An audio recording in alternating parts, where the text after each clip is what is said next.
function of atomic separation. It goes like this. As they go farther and farther apart, the rate goes away from this value of close to 1. So that is the dipole-dipole 2.3-inch function. And this curve is just what you expect because we're getting near the ends of the planet. Get longer ends of the So that's made us all pretty happy. Measurement says that we get this gamma 1D at about 1.1, and you can see here it's about 1. So that's at like the 10% level. We know absolutely what I told you.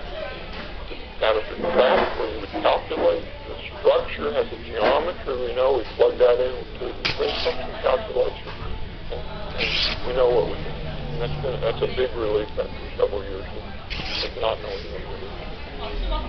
So what are we trying to do now? We're trying to transport the atoms into the center of the unit cell. If we trapped here now, this is the waveguide coming out of page X. And if we move the atom to here, this gamma 1D will go up by 5. So how are we going to do that? So the gamma 1D can go from 1 to 5. This is a frame from a movie that John Hood made, which says if you're trapped here in the trap I just showed you, and now you turn on a guided mode. You've got 2 guided modes, one of red, one of blue. You can deform this trap 80 back and just suck in the movie. The atoms trapped here stay blue. So that's what we're trying to do. And at least it mathematically works. So one of the goals that I mentioned in passing about 2 regimes, dispersive and reactive, in the propagating band and in the band gap. And so we want to do that. You'll hear again more about that in the talks at the end of the day. To find out what's happening when our atoms go into band gap. If this goes to band gap, well, we can't see the spectrum. So this is just the device profile here. And it's oscillating in its last resonance, so we took measurements there. This is a TM mode. So we built structures where we can efficiently propagate T and atomic structure. And these wiggles are just parasitic reflections. The TM mode knows nothing about it. So now we can make a measurement here and ask, okay, what's the TE thing? That's the one that knows about all this bandage business, and the TM doesn't do anything. We can make measurements like that. This is now not on the cavity resonance, so we see these dispersive shifts for the atom. That's what the TM mode means, the reasonable signal for a couple of atoms. And what does the TE know? And what is the TM, which doesn't know anything about the band edge? It looks like that. And if you overlay those, then you get a graph like that. So the plan is, okay, from here we can extract the gamma 1D, which is supposed to go to 0 when we go to band edge. We can extract the frequency shift, which is not supposed to go to 0. That's just going to be atomic dipole shifts as we go through, and we've got this TM mode as our calibrator that we can see in the So we have a plan. So back to this, what are we trying to do more in technical terms? Getting into the band gap now, as this kind of Hamiltonian I described, and there's nice physics. The way we tune into the gap is just like cesium deposit. It makes the structure a little bit thicker, shifts the bandage down and moves cesium, which is fixed into the gap. So it would be nice to have a knob to do that. So how do you have a knob which goes from this regime? Let's go back. Goes from this regime to that regime. It would be nice if I could turn it. It would also be nice if you could turn it in a microsecond. And so we've been working on that. That's led by Su-Ping. This is the alligator, and the idea is just grab it on either side and pull it apart. And if you change the gap, the band structure, the band gap stays about the same as the band is. And so that's the structure that Su-Ping has made. This is its functional thing. This is all suspended on the alligator, and this is affixed to, Mother Earth. And so you apply a voltage and the thing. And the proof of that is just apply a voltage and plot versus the square of that. This is just electrostatic. So we can move over a large range. we can now localize the device band edge relative to cesium to a few parts of the, like 3.3. And then we tune it to, I don't know, part 6. Anyway, so this will be nice in terms of dynamically tuning. We want to look at dynamics where it's dissipated or Hamiltonian and tuned in and out of that. The other thing we've been working on are cavities. So this is called fishbone cavity. So this is a variant of the alligator. Makes a reflector here. And so this is just with a single nanobeam, this cavity. And measure transmission, the reflection, you get these really narrow lines, you take the ratio, you get the cavity Q, we measure the quality factor about a million. So we're getting pretty good at that. That means the loss over the length, this is now a single beam, but we're going to build alligator of this. So it's just a single beam. We've got the process control down, but we have parts 10 to minus 4 microns. That's the length of our alligator. For propagation loss, it's just not part of the problem. Let me quickly just remind you of a recent paper that by Alejandro and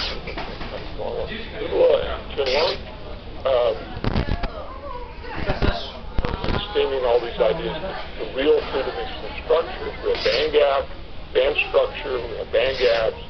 We've designed it so we can trap and we can do physics, so there's strong interaction at the band edge, and has applications to quantum magnetism, both in and out of the gap. We think we can do topological stuff.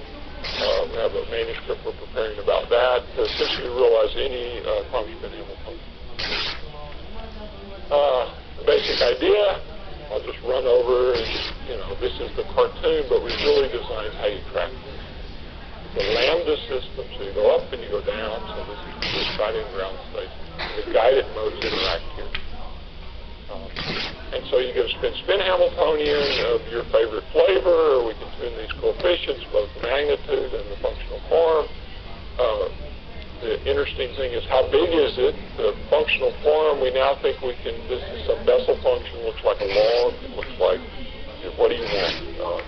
You have some money, we'll make what you want. And this thing, how big is it? Well, it depends on stuff about the device. Depending on the band curvature, how flat the bands are, the rate gets up higher and higher and higher as the bands get flatter.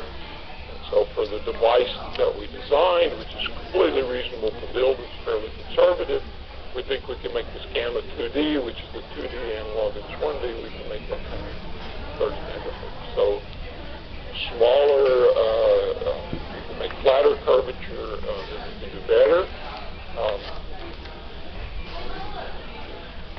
Here. So putting all that together, we want to do spin-spin physics. How long can we do spin-spin physics before we make a mistake?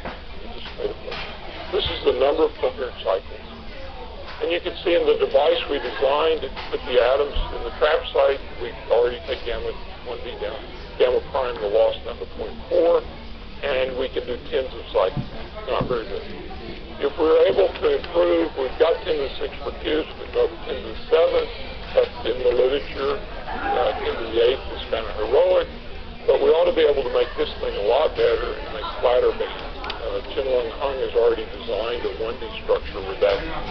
So we hope, in following Peter Lodel, the talk he showed, that we can get this well down to 4.1, then we can do hundreds of cycles. If we make really flat bands by looking at topological properties of photonic crystals, then if we can get this down another factor of 10, then we're doing 10,000. And then it's just changes the spin vision. Okay, just quickly, here's a photonic crystal, and if you look at Casimir Polder, it's big here and small here, big here and small here above these posts, and so you can use the modulation of Casimir Polder to make traps on really small scales. Why would you want to do that? Because conventional optical lattices live out here, which they close Hubbard crystals. The rates you get in these lattices are really small.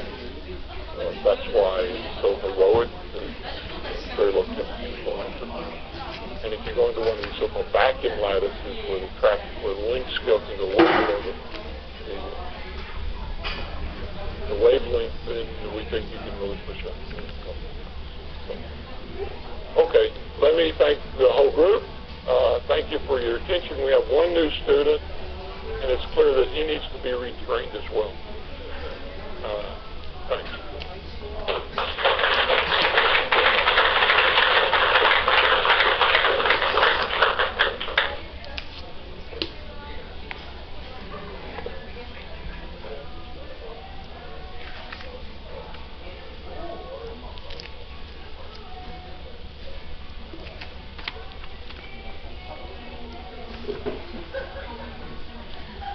Polarization is a big deal, and all the devices we've designed so far around the trap site have a dominant linear polarization for both the trap, and it's linear polarized the trap site and the guidance.